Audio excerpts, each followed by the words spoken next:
Welcome back to world Malayali.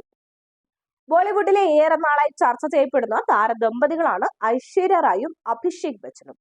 ഒരു കാലത്ത് ആരാധകരുടെ ഐഡിയൽ കപ്പിൾ ആയിരുന്നു ഇരുവരും. എന്നാൽ ഇപ്പോൾ എല്ലാവരുടെയും സംസാര വിഷയവും ഇവർ തന്നെയാണ്. ഇരുവരുടെയും കരിയർ ജീവിതത്തിനേക്കാൾ ഇവരുടെ സ്വകാര്യ ജീവിതമാണ് ഇപ്പോൾ കൂടുതലായും ചർച്ച ചെയ്യപ്പെടുന്നത്. ഐശ്വര്യ റായുടെയും അഭിഷേക് ബച്ചന്റെയും ദാമ്പത്യ ജീവിതത്തിൽ ഏറെ നാളായി സ്വരച്ചേർച്ചയുണ്ടെന്നും ഇരുവരും വിവാഹമോചനത്തിലേക്ക് കടക്കുകയാണ് എന്ന തരത്തിലുമുള്ള വാർത്തകൾ വരാൻ തുടങ്ങിയിട്ട് നാളുകൾ ഏറെയായി.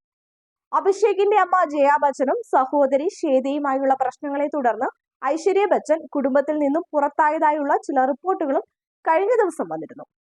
അമിതാഭ് ബച്ചൻ അടക്കം മരുമകളിൽ നിന്നും അകലം പാലിച്ചു നിൽക്കുകയാണെന്നാണ് പൊതു ഇടങ്ങളിലെയും സോഷ്യൽ മീഡിയയിലെയും ഇവരുടെ ഇടപെടലുകൾ കണ്ട് ആരാധകർ പറയുന്നത്. ഇരുവരും ഒന്നിച്ച് പൊതുവേദികളിൽ എത്തിയെങ്കിലും വേർപിരിയൽ അഭ്യൂഹങ്ങൾ ഇതുവരെയും അവസാനിച്ചിട്ടില്ല. ഗോസിപ്പുകൾ കടുത്തിട്ടും ഇതേക്കുറിച്ച് പ്രതികരിക്കാനും ഇരുവരും ഇതുവരെയും തയ്യാറായിട്ടില്ല. എന്നാൽ ഇപ്പോഴിതാ വേർപിരിഞ്ഞാൽ അഭിഷേക് ഐശ്വര്യയ്ക്ക് എത്ര രൂപ നഷ്ടപരിഹാരം നൽകേണ്ടി വരും എന്നത് സംബന്ധിച്ചിട്ടുള്ള ചർച്ചകളാണ് ഇപ്പോൾ സജീവമായി കൊണ്ടിരിക്കുന്നത്. അഭിഷേക് ബച്ചനേക്കാൾ ആസ്തിയുള്ള ആളാണ് ഐശ്വര്യ റായ്. അതുകൊണ്ട് തന്നെ വിവാഹമോചിതരായാലും ചിലപ്പോൾ ഐശ്വര്യ നഷ്ടപരിഹാരം ചോദിക്കാൻ സാധ്യതയില്ലെന്നാണ് ഒരു കൂട്ടർ പറയുന്നത്. ആത്മാഭിമാനമുള്ള സ്ത്രീകൾ വിവാഹമോചനത്തിൽ ഭർത്താവിൽ നിന്ന് നഷ്ടപരിഹാര തുക വാങ്ങാറില്ലെന്ന് അവർ അഭിപ്രായപ്പെടുന്നു. എന്നാൽ മുൻപ് സെലിബ്രിറ്റികൾക്കിടയിൽ ഉണ്ടായിട്ടുള്ള എല്ലാ വിവാഹമോചനങ്ങളിലും നഷ്ടപരിഹാരം വാങ്ങുന്ന സ്ഥിതി ഉണ്ടായിട്ടുണ്ടെന്ന് ചിലർ പറയുന്നു.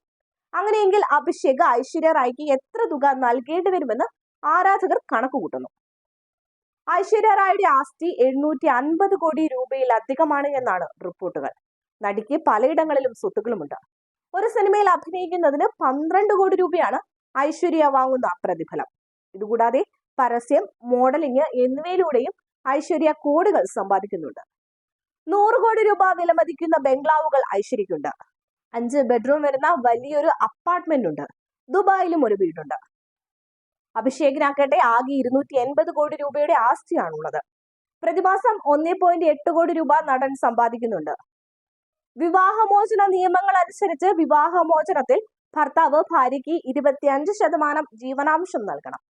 ഈ സാഹചര്യത്തിൽ ഐശ്വര്യ റായ്ക്ക് അഭിഷേക് പ്രതിമാസം 45 ലക്ഷം രൂപ ജീവനാംശം നൽകേണ്ടി വരുമെന്നാണ് ആരാധകർ പറയുന്നത്. 45 ലക്ഷം രൂപ പ്രതിമാസം സാധാരണക്കാരെ സംബന്ധിച്ച് താങ്ങാൻ കഴിയാത്ത ഒന്നായിരിക്കും. എന്നാൽ ഐശ്വര്യ റായ് പോലുള്ള നടിമാർക്ക് ഇത് വലിയ തുകയല്ല. അഭിഷേകിനും ഈ തുക അല്പം വലുതായിരിക്കാം. അതുകൊണ്ട് തന്നെ വിവാഹമോചനത്തിലേക്ക് പോകാതെ രണ്ടുപേരും സന്തോഷത്തോടെ ജീവിക്കുന്നത് തന്നെയാകും നല്ലതെന്നും ആരാധകർ അഭിപ്രായപ്പെടുന്നു.